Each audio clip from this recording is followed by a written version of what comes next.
हसातील रंगांचा आभाळी आज सजला, नतमस्तक मी त्या सर्वांचा ज्यांनी भारत देश घडविला, नतमस्तक मी त्या सर्वांचा ज्यांनी भारत देश घडविला.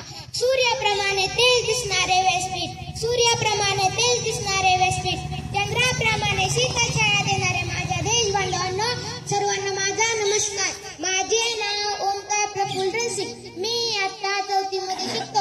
आज 15 ऑगस्ट म्हणजे भारताचा स्वातंत्र्य दिन आहे. प्रथम सर्वांना स्वातंत्र्य दिनाच्या हार्दिक शुभेच्छा. हा दिन आपल्यासाठी अभिमानाचा आणि भाग्याचा दिवस आहे. 15 ऑगस्ट 1947 रोजी आपला भारत देश स्वतंत्र झाला. आपला भारत देश स्वतंत्र करण्यासाठी बलिदान देणाऱ्या सर्व सैनिकांना आज आपण सलाम करूया.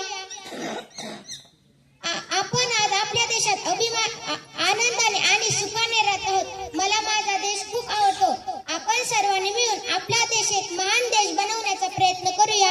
मी माझे भाषण संपवतो. जय हिंद, जय भारत.